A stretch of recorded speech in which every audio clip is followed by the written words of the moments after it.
अस्सलाम वालेकुम। आज के इस वीडियो लेक्चर में हम देखेंगे कि आप कैसे अपवर्क पे एक प्रोजेक्ट अपने लिए ढूंढ सकते हैं जो आपके स्किल सेट से और आपके एक्सपर्टीज से रिलेटेड हो, और उस प्रोजेक्ट पे आप कैसे बिड करके उस प्रोजेक्ट को विन करने के चांसेस इंक्रीज़ कर सकते हैं। मैं यकीन करता हूँ कि आपने ऑलरेडी अपवर्क पे प्रोफाइल बनाया होगा या आप प्रोफाइल बनाने वाले हैं। मैंने ऑलरेडी एक वीडियो बनाई है कि आप अपवर्क पे कैसे अच्छी तरह से अपना एक प्रोफाइल बना सकते हैं और किन किन बातों का आपने इसमें ख्याल रखना होता है। तो आपका जो डैशबोर्ड होता है जिसमें आपकी माई फीड में जॉब्स शो हो रही होती है, वो डिपेंड करता है आपके स्किल्स पे और आपके कैटेगरीज पे जो आपने सेलेक्ट किए होंगे अपना अपवर्क प्रोफाइल बनाते हो। जिस तरह मेरे मोस्टली वर्डप्रेस से, एसईओ से और डिजिटल मार्केटिंग से रिलेटेड स्किल्स और कैटेगरीज सेलेक्ट किए थे, तो अगर मैं आपको अपना माई फीड स्क्रॉल करके दिखाऊं तो इस पे मोस्टली जो जॉब शो होते हैं वो इन्हीं जॉब से रिलेटेड होते हैं। इसमें आपको जॉब सर्च करने के लिए दो ऑप्शंस होते हैं। आप यहाँ से टॉप से भी जॉब सर्च कर सकते हैं और यहाँ से भी सर्च कर सकते हैं। यहाँ से हम सिंपली देखते हैं कि हम कैसे सर्च कर सकते हैं अपने स्किल से रिलेटेड प्रोजेक्ट्स पे। लेट्स सपोज मैं सर्च करता हूँ वर्डप्रेस से रिलेटेड। इसको और भी आप ब्रीफ कर सकते हैं, ये आपको सजेशंस भी दे सकता है। जिस तरह वर्डप्रेस है, वर्डप्रेस वेबसाइट डेवलपमेंट है, वर्डप्रेस डेवलपर है, वर्डप्रेस वेब डिज़ाइनर, और इस तरह और भी सर्च सजेशंस वो आपको प्रोवाइड करते हैं। लेट्स सपोज हम सिंपली वर्डप्रेस को ही सेलेक्ट करके सर्च करते हैं। जैसे ही आपके पास सर्च रिज़ल्ट शो हो जाता है, इसके अकॉर्डिंगली आपको और भी फ़िल्टर्स मिल जाते हैं जिसको आप फ़िल्टर आउट करके बिल्कुल स्पेसिफिक होके अपने लिए प्रोजेक्ट ढूंढ सकते हैं। इस तरह यहाँ पे अगर मैं इसको स्क्रॉल डाउन कर दूँ तो यहाँ पे मेरे पास और भी प्रोजेक्ट्स शो होते हैं, लेकिन मैं यहाँ से आपको फ़िल्टर्स के कुछ फंक्शंस दिखा देता हूँ, जिसमें अभी जो रिसेंटली कोविड की वजह से इन्होंने कुछ स्पेसिफिक कोविड से रिलेटेड प्रोजेक्ट्स के लिए भी कैटेगरी बनाई हुई है। हम देखेंगे यहाँ से जॉब टाइप पे कि आप किस तरह की जॉब टाइप पे इंटरेस्टेड हो। अपवर्क पे 3 तरह के जॉब्स पोस्ट होते हैं, हावरली, फिक्स प्राइस और वीकली रिटेनर बेस पे। आप तो लॉन्ग टर्म के लिए या शॉर्ट टर्म के लिए प्रोजेक्ट्स ढूंढना चाहते हैं, या आप फिक्स टाइप ऑफ प्रोजेक्ट्स ढूंढना चाहते हैं, तो आपको फिक्स प्राइस प्रोजेक्ट सेलेक्ट करना चाहिए। आपको हावरली जो आपको पे करता है, हावरली बेसिस पे काम करने के रिलेटेड, वो प्रोजेक्ट भी आप यहाँ से सेलेक्ट कर सकते हैं, या वीकली रिटेनर बेस पे कि वीकली आपको क्लाइंट पेमेंट करे, उस बेस पे भी आप प्रोजेक्ट्स यहाँ से ढूंढ सकते हैं। अभी आपका एक्सपीरियंस लेवल क्या है, आप अभी आपने स्टार्ट किया है, एंट्री लेवल है आपका, आप एक्सपर्ट है या आप इंटरमीडिएट है, आपके एक्सपीरियंस लेवल पे भी जॉब्स को सर्च कर सकते हैं, यहाँ से फ़िल्टर आउट कर सकते हैं। क्लाइंट के बारे में भी आपने लाजमी ध्यान देना है कि क्लाइंट किस तरह का है, उसने ऑलरेडी कोई प्रोजेक्ट्स पोस्ट किए, किसी को हायर भी किया हुआ, कितने प्रोजेक्ट्स उसने हायर, कितने क्लाइंट्स को फ्रीलांसर्स को उसने हायर किया हुआ है, और उनकी क्या रेटिंग है, वो भी आप यहाँ से सेलेक्ट कर सकते हैं। क्लाइंट की इन्फॉर्मेशंस आपको लाजमी चाहिए और वो आपने देखने भी होते हैं। इसके बाद उनको कितने नंबर ऑफ़ प्रपोजल सेंड हुए फ्रीलांसर्स की तरफ से। मैं आपको सजेस्ट करूँगा कि आप मैक्सिमम 15 to 20 वाले तक बिड करें। इसके आगे अगर 20 to 50 वाले हैं तो उसको आप जितना अवॉइड कर सकते वो अच्छी बात है, क्योंकि ऑलरेडी 20 to 50 फ्रीलांसर ने उन प्रोजेक्ट पे बिड किया होता है, तो आपके शो होने में या आपका अगर स्ट्रॉन्ग प्रोफाइल नहीं है तो क्लाइंट प्रेफर नहीं करेगा आपको हायर करने के लिए। अगर लेस देन 5 है तो मोस्टली चांसेस आपके बनते हैं कि आपको प्रोजेक्ट दे दिया जाए, अगर आप अच्छी तरह से उसको पेश करते हैं अपना प्रपोजल। इसके बाद बजट पे हम आते हैं। बजट भी आप ऑलरेडी क्लाइंट वहाँ से स्पेसिफाई करते हैं जब प्रोजेक्ट पोस्ट करता है कि उसका इस प्रोजेक्ट के रिलेटेड बजट कितना है, 100 है, 100 से अबव है, 500 है, 1000 है, या उससे भी ज़्यादा है, तो आप वो भी फ़िल्टर आउट कर सकते हैं यहाँ से। और हावर्स पर वीक, अगर आपने वीकली रिटेनर बेस या हावरली जॉब सेलेक्ट किया तो यहाँ से आप वो भी सेलेक्ट कर सकते हैं कि आप कितना टाइम दे सकते हैं इन प्रोजेक्ट को, और आप ख़ुद से भी मिनिमम और मैक्सिमम बजट दे के यहाँ से फ़िल्टर आउट कर सकते हैं। प्रोजेक्ट लेंथ वाइज भी आप कर सकते हैं, कैटेगरीज वाइज भी फ़िल्टर आउट कर सकते हैं। अब सिंपली हम जो ऑलरेडी सर्च में आए हुए हैं उन्हीं प्रोजेक्ट्स पे हम बात करते हैं और उन्हीं को डिस्कस करते हैं। लेट्स सपोज हम इस फर्स्ट वाले को देख लेते हैं, जिसमें ऊपर लिखा भी रहा है इंटरेस्टिंग जॉब। और आपने हमेशा ये जहन में बात रखनी है कि जब भी आपको प्रोजेक्ट नज़र आए, आप बिड करना चाहें, तो आप वहाँ पे देख लें कि क्लाइंट का स्टेटस क्या है। क्लाइंट अभी ये वाला जो क्लाइंट है ये इसका प्लस मेंबरशिप है, क्लाइंट प्लस मेंबरशिप ऑलरेडी इसने परचेज़ की हुई, जो $50 पर मंथ चार्ज करता है क्लाइंट्स को। इसने ऑलरेडी $40K+ स्पेंड भी किया हुआ और US बेस है। अगर इसके मुकाबले में ये वाला क्लाइंट आप अगर देख ले, इसका पेमेंट भी वेरीफाइड नहीं है, इसने कोई डॉलर भी स्पेंड नहीं किया, ये भी US बेस है। लेकिन हम इन दोनों प्रोजेक्ट्स को देख लेते हैं और इसके प्रोज और कॉन्स भी मैं आपको डिटेल में इस वीडियो में बता देता हूँ। अब लेट्स सपोज इस वाले प्रोजेक्ट पे हम आ जाते हैं। ये जिस तरह इन्होंने लिखा हुआ इसका टाइटल है front end development designer for WordPress and Shopify. तो आपने सबसे पहले करना क्या है कि आपने उनकी जॉब रिक्वायरमेंट 1 या 2 दफ़ा पढ़नी है, क्योंकि आप अगर एग्ज़ाम दे रहे होते तो अगर आप उसके क्वेश्चंस को ही अंडरस्टैंड कर ले तो 50% पेपर आपने हल कर लिया। अगर आपको क्वेश्चन समझ आया कि क्वेश्चन में आपसे पूछा क्या है, तो सेम जॉब के बारे में भी आप तब अंडरस्टैंड कर पाएंगे जब आपको प्रोजेक्ट का पता हो कि इन्होंने पूछा क्या है। इस क्लाइंट के रिक्वायरमेंट्स आप यहाँ से सारे देख लें और आप देख लें कि वाकई आप इस पे काम कर सकते हैं और अच्छी तरह काम कर सकते हैं, तभी आप इस पे अप्लाई कीजिएगा। हम वैसे गो थ्रू कर लेते हैं इस प्रोजेक्ट के बारे में कि वो किस तरह के फ्रीलांसर को प्रेफर करेगा और उनकी रिक्वायरमेंट क्या है। तो इनकी जो रिक्वायरमेंट है 5 year of experience, PHP, HTML, CSS और इस तरह के और सर्विसेज के बारे में है। वर्डप्रेस के रिलेटेड इनके सर्विसेज 5 ईयर्स के होने चाहिए, शॉपिफाई से रिलेटेड भी होने चाहिए। अगर आप इन सब पे पूरा उतरते हैं तो आप इस पे अप्लाई कर दें, वरना तो आप इस पे अप्लाई ना करें। आपके कनेक्ट्स कितने यूज़ होंगे यहाँ पे वो भी लिखा हुआ है, ऑलरेडी अवेलेबल आपके पास कितने हैं वो भी है। जो हम डिटेल में डिस्कस करेंगे वो ये चीज़ है कि इस जो क्लाइंट है उसने कितने जॉब पोस्ट किए और उसके हायरिंग रेट क्या है। इसने मतलब 67% हायरिंग रेट है इसके, 15 जॉब्स इसने पोस्ट किए और उसमें इसका 67% हायरिंग रेट है। आपका जो सबसे बेनिफिशियल पॉइंट आपको इस वीडियो में मिलेगा वो ये है कि इस क्लाइंट का आप एवरेज हावरली रेट पे आप देख लें। अगर आप इसको हावरली बेस पे बिड करना चाहते हैं या ये प्रोजेक्ट ऑलरेडी हावरली बेस है तो आप इस पे देख लें कि आपको किस रेंज में बिड करना चाहिए। ये देखिए इसका जो एवरेज हावरली रेट है वो $25 है। जितने भी इसने प्रोजेक्ट दिए हुए उनका जो एवरेज अगर हम निकालें तो $25 पर आवर है। तो अगर आप इस पर $5 या $10 बिड करेंगे तो वो समझेगा कि इसको काम नहीं आता, ये बिल्कुल इंटरमीडिएट लेवल का बंदा है, इसको ये प्रोजेक्ट में नहीं अवॉर्ड करता, क्योंकि उसका जो एवरेज आवरली रेट है वो $25 है। तो आपको उससे अबव या उसी रेंज में रह के बिड करना होगा। और इसका यहाँ पे एक वो भी दिया हुआ है कि 19 से $46 वो क्लाइंट इजीली पे करना चाहता है। तो आपने इसी रेंज में रह के अपना बिड करना होता है। अगर आपको प्रोफाइल रेट $5 या $10 है तब भी आप इस पे इसी एवरेज जो हावरली रेट है उस हिसाब से बिड कीजिएगा, क्योंकि इनको एक्सपर्ट लेवल ऑलरेडी चाहिए। इनके आपने बाद में जो क्वेश्चंस है उनको भी काफ़ी डिटेल से आंसर देना होता है और उनको अंडरस्टैंड करना होता है। एक बात मैं यहाँ आपको बताता चलूँ, अगर आप जब भी प्रोजेक्ट पे बिड करते हैं तो क्लाइंट के पास पहले जो आंसर्स शो होते हैं या पहले जो भी शो होता है वो आपके यहाँ के जो क्वेश्चंस उन्होंने पूछे होते वो शो होते हैं, बाद में आपका कवर लेटर शो होता है। तो आप ज़रा टाइम दीजिएगा, हर एक प्रपोजल पे उसको अच्छी तरह से क्राफ्ट कीजिएगा और इन क्वेश्चंस के अच्छे तरह से आंसर कीजिएगा। कोई कॉपी पेस्ट आंसर ना कीजिएगा, क्योंकि क्लाइंट्स को ये सबसे पहले शो होते हैं और उसके बाद आपका प्रपोजल शो होता है।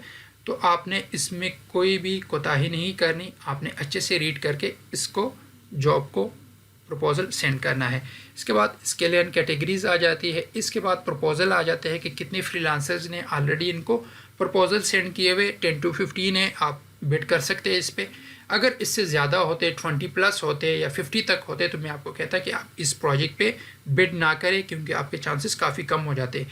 अगर ऑलरेडी क्लाइंट कुछ फ्रीलांसर्स को इंटरव्यू कर रहा होता है तो आपको उन प्रोजेक्ट्स पे भी बिड नहीं करना चाहिए, क्योंकि वो ऑलरेडी शॉर्ट लिस्ट कर चुका होता है कुछ फ्रीलांसर्स को अपने प्रोजेक्ट से रिलेटेड। इसमें एक और चीज़ आप देख सकते हैं कि अगर आपको किसी तरह क्लाइंट का नाम मिल जाए तो आपको काफ़ी एडवांटेज मिल जाएगा दूसरे फ्रीलांसर्स के मुकाबले में। अगर उन्होंने कोई रिसर्च नहीं की होती, क्लाइंट का नाम नहीं निकाला होता, तो उनको इतना बेनिफिट नहीं मिलेगा जितना आपको मिलेगा। जिस तरह अगर हम यहाँ से देख लें, इस क्लाइंट का अगर हम नाम निकालना चाहें तो ये देख लें, यहाँ पे इसका नाम लिखा हुआ है मिस्टर जेरी।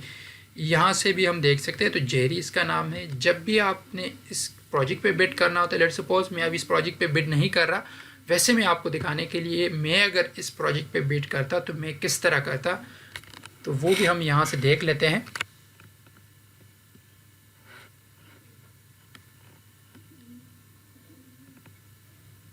अब क्योंकि मेरा एजेंसी का भी प्रोफाइल है और अपना भी प्रोफाइल है, तो मैं एज ए फ्रीलांसर बिड करना चाह रहा हूँ इस पर, एज ए एजेंसी प्रोफाइल नहीं, तो मैं एज ए फ्रीलांसर ही बिड करूँगा।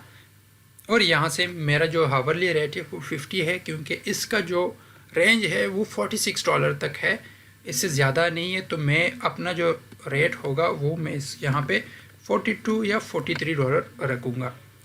और यहाँ पे मुझे कवर लेटर इसका जो भी है, जो इसकी रिक्वायरमेंट होती उस हिसाब से कहूँगा, रिप्लाई करूँगा। लेकिन क्योंकि मुझे अभी क्लाइंट का नाम पता चल गया, तो सबसे जो पहला काम होगा मैं इसका नाम लेके इसको हाई करूँगा। कोई हाय सर, मैडम या कोई इस तरह की कोई भी वर्डिंग मैं इसमें यूज़ नहीं करूँगा। तो आपके लिए भी ये रिकमेंडेड है कि आपको अगर नाम नहीं मिल रहा तो आप जस्ट हाय भी कर दे, तो ये बेहतर होगा बजाय इसको कि सर, मैडम या इस तरह के कोई वर्ड्स यूज़ करे, क्योंकि मोस्टली क्लाइंट इन चीज़ों को प्रेफर नहीं करते। फिर इसके बाद मैं 2 या 3 लाइंस में अपना कवर लेटर इसको लिख के दे देता कि ये मेरी एक्सपीरियंस है, और मैं इसके साथ अपना पोर्टफोलियो अटैच कर देता। वो इंशाल्लाह नेक्स्ट वीडियो में हम डिस्कस करेंगे कि आप अपना कवर लेटर कैसे इफेक्टिव बना सकते हैं और कैसे आप एक विनिंग प्रपोजल के लिए अपना कवर लेटर क्राफ्ट कर सकते हैं। और इसके बाद जितने भी इनके क्वेश्चंस होते उनको मैं डिटेल से रिव्यू करता और उनके आंसर देता और सबमिटे प्रपोजल पे क्लिक कर देता। लेकिन अभी हम इसमें वो डिटेल में नहीं डिस्कस करेंगे, वो इंशाल्लाह नेक्स्ट सीरीज़ में इस वीडियो के हम लेके आएंगे आपके लिए। अब एक और भी प्रोजेक्ट मैंने आपको दिखाने के लिए ओपन किया था, तो उस पर आ जाते हैं हम। क्योंकि अब देखिए, इस क्लाइंट ने कोई भी प्रोजेक्ट इससे पहले पोस्ट नहीं किया, तो आपको इसमें 50-50% चांसेस है कि या तो ये प्रोजेक्ट फेक हो सकता है, आपके कनेक्ट ज़ाया करने के लिए पोस्ट हुआ है, या मे बी न्यू क्लाइंट हो, उनका अभी फर्स्ट टाइम हो इस प्लेटफॉर्म पे, तो आपको ये 50-50% चांस है। तो ये आपको गैम्बल करना पड़ेगा कि वाकई आप इंटरेस्टेड है इस प्रोजेक्ट में, आपको इस प्रोजेक्ट पे बिड करना चाहिए या नहीं। ये फिर आप पे डिपेंड करता है कि आपके पास कनेक्ट्स है या नहीं है। तो मैंने ख़ुद भी इस तरह क्लाइंट्स के प्रोजेक्ट्स पे बिड किए हुए, लेकिन आपने यहाँ से ये लाजमी देखना है कि इन्होंने 1 या 2 से ज़्यादा जॉब ना पोस्ट किए हो। अगर इन्होंने 1 या 2 से ज़्यादा जॉब पोस्ट किए थे तो मैं आपको रिकमेंड ना करता कि इस पर पोस्ट करें, क्योंकि वो मोस्टली फेक्स प्रोजेक्ट पोस्ट करते हैं और आपके कनेक्ट ज़ाया करते हैं। क्योंकि कनेक्ट्स अभी काफ़ी एक्सपेंसिव हो गए, तो आपने इन प्रोजेक्ट्स पे फिर बिड नहीं करना होता। क्योंकि इस क्लाइंट ने ऑलरेडी कोई भी प्रोजेक्ट नहीं दिया हुआ, तो इसका ना हम नाम निकाल सकते हैं, ना इसकी हम प्रीवियस जो हिस्ट्री है वो देख सकते हैं कि इन्होंने किस एवरेज से प्रोजेक्ट्स दिए हुए बाकी फ्रीलांसर्स को, तो हम नहीं देख सकते। सिर्फ आप ये देख सकते हैं कि इसकी जॉब पे क्या एक्टिविटीज़ है, इसके लेस देन 5 प्रपोजल है। तो आप इस पर अपने हिसाब से देख लें। अगर आपके पास कनेक्ट्स है, आपके पास प्रोजेक्ट्स नहीं है और आपको वाकई प्रोजेक्ट्स की ज़रूरत है, तो आप इस पर बिड कर सकते हैं। लेकिन आपने ये देखना होता है कि इसने ऑलरेडी कितने जॉब पोस्ट किए होते हैं।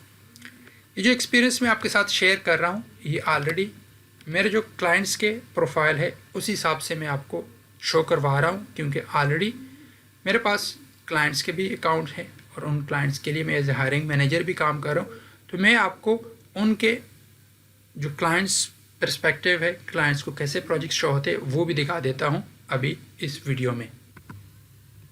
तो जैसे कि अभी आप देख सकते हैं, ये एक क्लाइंट का प्रोफाइल है जहाँ पे मैं प्रोजेक्ट पोस्ट करता हूँ और वहीं पे हायरिंग भी कर देता हूँ। रिसेंटली मैंने एक गूगल एड्स एक्सपर्ट के लिए जॉब पोस्ट किए थे। मुझे अभी तक अच्छा कैंडिडेट नहीं मिला जो हमारे बजट को सूट करें। बहुत ही ज़्यादा एक्सपीरियंस और ओवर प्राइस कैंडिडेट्स मिले हैं, लेकिन जो सूटेबल हम देख रहे हैं वो अभी तक नहीं मिला। लेकिन मैं आपको जस्ट ये दिखाने के लिए ये प्रोफाइल दिखा रहा हूँ कि हमें बैकएंड पे एज ए क्लाइंट कैसे प्रोजेक्ट्स शो होते हैं और कैसे प्रोफाइल्स शो होते हैं फ्रीलांसर्स के। अब यहाँ पे मैं आपको दिखा दूँ 14 प्रपोजल सबमिट हुए, मैसेज या जिनके साथ हमारी बात हुई है वो 5 है, आर्काइव में 3 गए हुए, शॉर्ट लिस्ट अभी हमने किसी को भी नहीं किया हुआ। तो यहाँ पे आप देख सकते हैं कि यहाँ पे क्योंकि इसमें मैंने कोई क्वेश्चंस नहीं पोस्ट किए थे, तो सारे मेरे पास आंसर्स जो आ रहे हैं वो कवर लेटर की सूरत में ही आ रहे हैं। अभी जो क्वेश्चंस के आंसर्स है वो नहीं शो हो रहे। तो यहाँ पे मेरे पास इस तरह के क्लाइंट्स के प्रोफाइल शो हो रहे होते कि उनके क्या प्रोफाइल है, उन्होंने कितनी अर्निंग की है, उनकी क्या JSS स्कोर है। तो ईच एंड एवरीथिंग यहाँ पे काफ़ी डिटेल से मेरे पास शो हो रहा होता है। और यहाँ पे जाके मैं उनके कवर लेटर्स और ईच एंड एवरीथिंग यहाँ से देख सकता हूँ। तो यह इस तरह इनका एक कवर लेटर है, वो भी मैं दिखा देता हूँ आपको कि इन्होंने कैसे जो अपना कवर लेटर है वो ड्राफ्ट किया हुआ है। यहाँ पे उन्होंने कंप्लीट डिटेल शेयर की हुई है अपनी कि ये मेरे जो जॉब की डिस्क्रिप्शन थी आपकी, उसके अकॉर्डिंगली ये मेरी टाइमिंग है, इन टाइम्स में मैं अवेलेबल हूँ और इस तरह लेके मैं आपको प्रोजेक्ट्स लेके चल सकता हूँ। तो ईच एंड एवरीथिंग यहाँ पे डिस्कस हुई होती है और शो हो रही होती है प्रोजेक्ट स्पेस पे, इनके क्या रिक्वायरमेंट्स है, कितने ये अमाउंट चार्ज करेंगे। तो ईच एंड एवरीथिंग यहाँ पे इनका शो हो रहा था और उनकी क्या सर्च हिस्ट्री है, कितने प्रोजेक्ट्स उन्होंने किए और उनको कितने रिव्यूज़ मिले हैं। तो क्लाइंट्स को ईच एंड एवरीथिंग आपका एज ए फ्रीलांसर शो हो रहा होता है। तो आपने हमेशा इन चीज़ों का ध्यान रखना होता है जब भी आप प्रोजेक्ट पे बिड करते हैं। लास्ट में मैं आपके साथ अपनी एक एक्सपीरियंस छोटा सा शेयर कर देता हूँ। रिसेंटली मैं अपने क्लाइंट्स के साथ काम कर रहा हूँ, इस क्लाइंट के साथ मैं तकरीबन साल से काम कर रहा हूँ ऑलरेडी।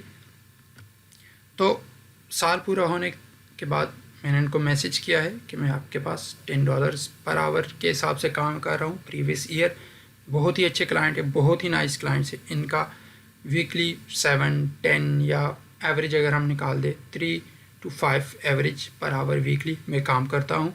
तो मैंने इनसे कहा हमारा टाइम 1 ईयर का हो गया कंप्लीट, तो आप काइंडली या तो मुझे कोई बोनस दे साल एंड होने का, या मेरा जो हावरली रेट है वो आप इंक्रीज़ कर दें।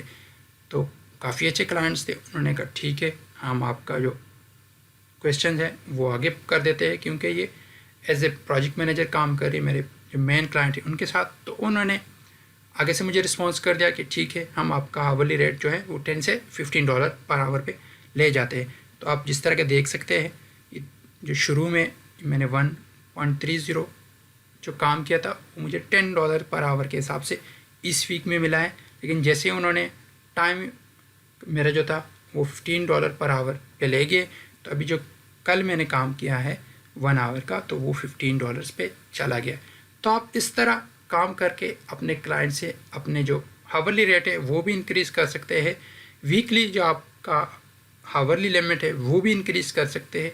लेकिन आपने उनको वेरिएबल काम देना, तो उनका जो प्रोजेक्ट्स होता है वो उनके लिए विन विन सिचुएशन क्रिएट करनी होती है, ताकि आप भी ग्रो करें और आपका क्लाइंट भी ग्रो करे। यकीन करता हूँ इस वीडियो में आपको थोड़ा बहुत पर्सपेक्टिव क्लियर होगा कि क्लाइंट्स को कैसे प्रोजेक्ट्स शो होते हैं फ्रीलांसर्स के बिड करने के बाद, और आप एज ए फ्रीलांसर अपने लिए कैसे अच्छे प्रोजेक्ट्स ढूंढ सकते हैं।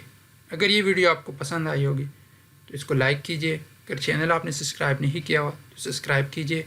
इंशाल्लाह इस वीडियोस के नेक्स्ट सीरीज़ में मैं आपके लिए और डिटेल से वीडियोस लेके आऊँगा कि आप कैसे डिटेल से अपने प्रोजेक्ट्स पे प्रपोज़ल सेंड कर सकते हैं।